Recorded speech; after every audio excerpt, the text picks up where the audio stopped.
Assalamualaikum warahmatullahi wabarakatuh. Rahayu. Hari ini saya akan menyampaikan judul Lele Reges lan pitik tukung lair tunggal sedina. Lele Reges dan pitik tukung lahir dalam satu hari.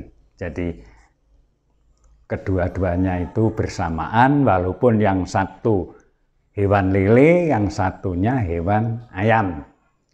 Itu lahir dalam satu hari.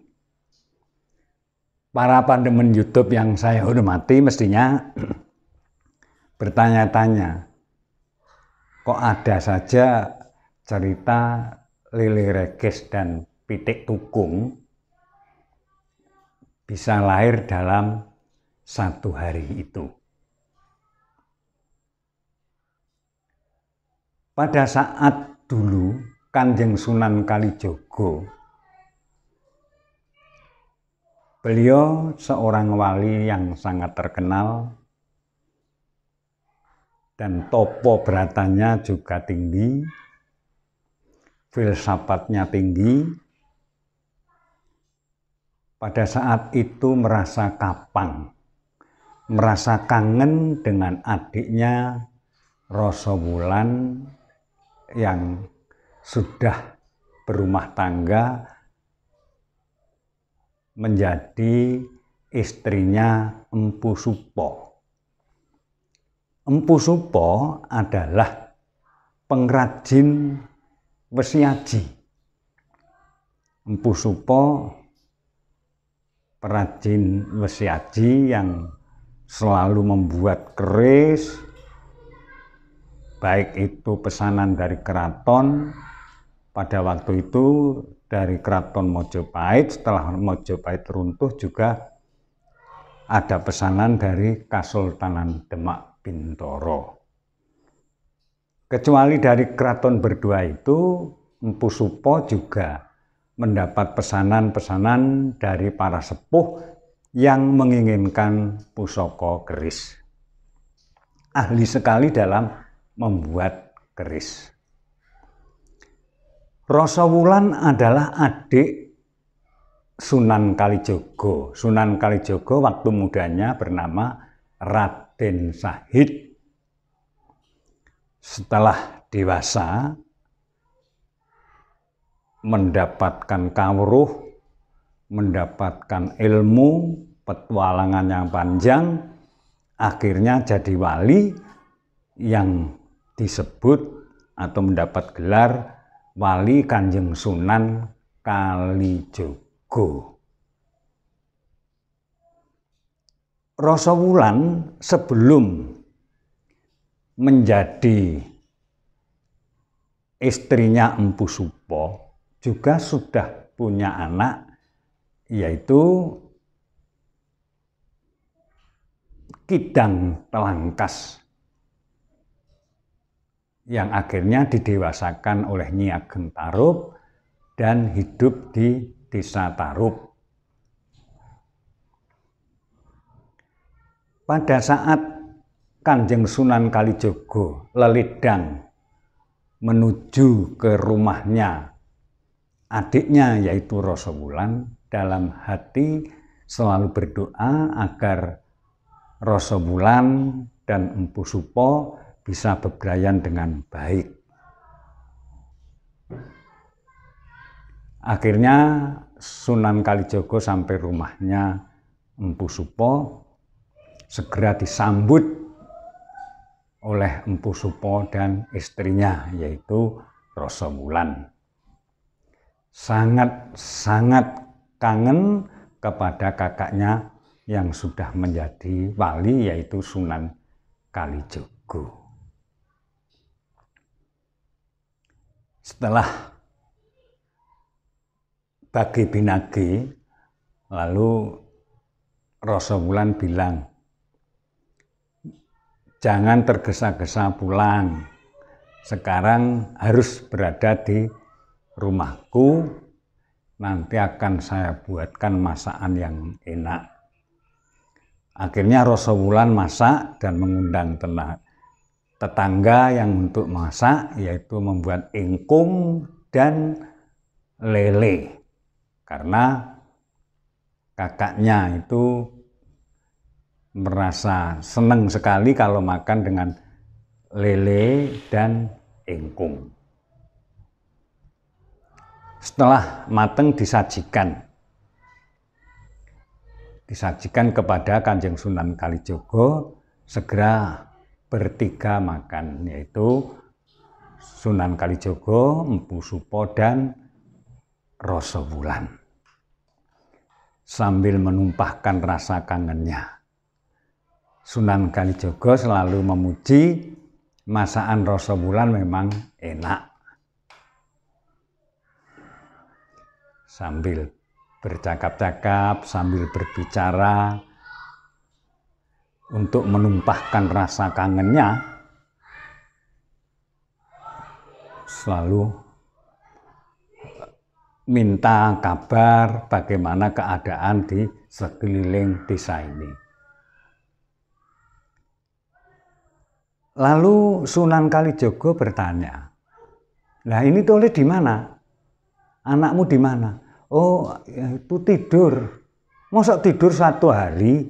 Coba panggil untuk bareng-bareng ikut makan nanti eman-eman." Akhirnya Rasa Wulan menuju ke kamar untuk memanggil anaknya yang masih tidur. Sunan Kalijaga dan Empu Supa juga meneruskan makan. Sunan Kalijaga dengan makan lele akhirnya dimakan dengan enaknya dan tidak tergesa-gesa dalam makan, selalu menanti datangnya si Tole yang dipanggil untuk bersama-sama makan. Lalu Sunan Kalijaga bilang, "Ini ingkung ini kalau anak kecil jangan makan brutu." Brutune diambil oleh Sunan Kalijaga. Orang yang sudah tua saja makan brutu, tidak apa-apa. Kalau anak kecil, baiknya nanti yang dimakan kepala ayam itu. Jadi karena untunya, giginya masih rampak, dengan kepala ayam pasti senang. Tapi kalau anak kecil jangan diberi brutu. Nanti terjadi akan getun di kemudian hari. Jangan sampai ada rasa menyesal di kemudian hari. Mengapa diberi kepala ayam? Agar selalu menggunakan logika, otak. Nah, anak muda dididik untuk menggunakan otak. Jadi jangan sampai diberi brutu. Brutunya untuk kamu. Orang yang sudah tua tidak masalah. Getun ketemu buri itu tidak masalah. Jadi istilahnya jangan sampai menyesal di belakang hari, itu istilah Jawanya. Getun ketemu buri. Tidak lama kemudian Rasa Wulan berteriak dengan kerasnya.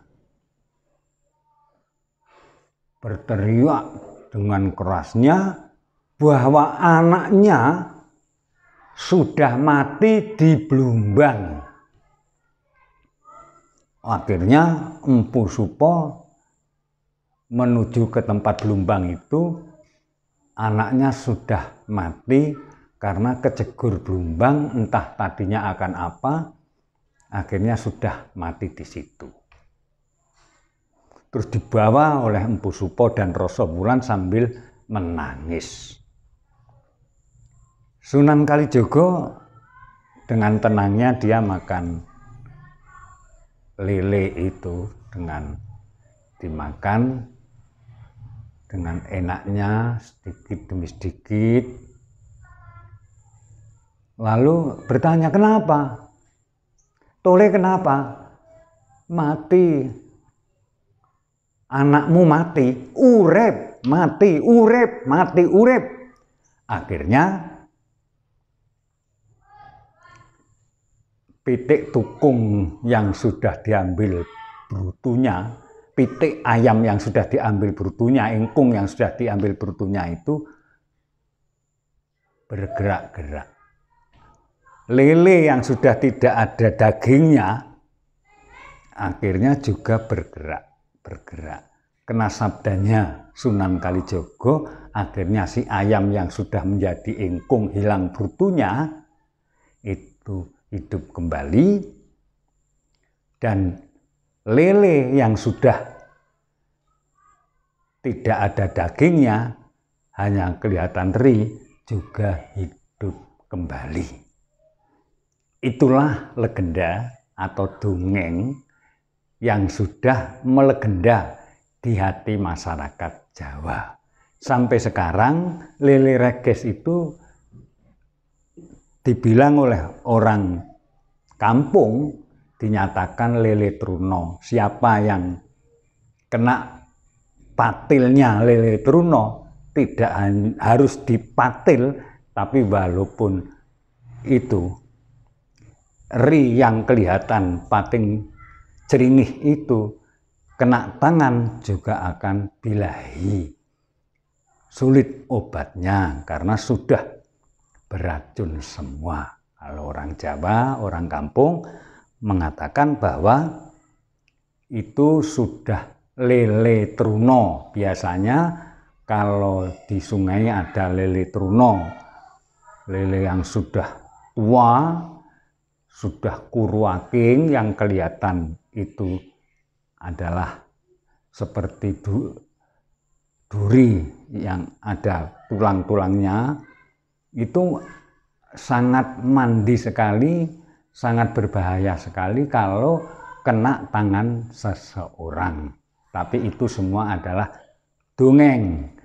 Lah, pitik tukung demikian juga, yang tadinya untuk dimakan bersama-sama, karena kena sabdanya Sunan Kalijogo untuk menghidupkan perunannya yang sudah mati di Blumbang itu, akhirnya juga ikut hidup, dan anak dari Empu Supo juga bisa hidup kembali. Di kemudian hari, anak dari Empu Supo juga akan menggantikan menjadi empu di Kadipaten Tuban.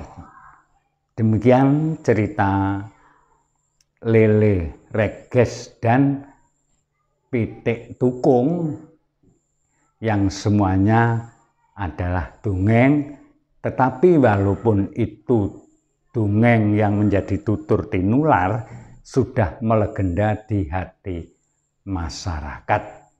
Demikian yang bisa saya sampaikan. Kurang dan lebihnya mohon maaf yang setulus-tulusnya. Jadi kalau ada kedung yang istilahnya wingit, angker, di situ akan terbius pikiran kita, di situ kelihatan ada truno lelenya. Sekian, terima kasih. Billahi taufiq wal hidayah. Wassalamualaikum warahmatullahi wabarakatuh. Rahayu.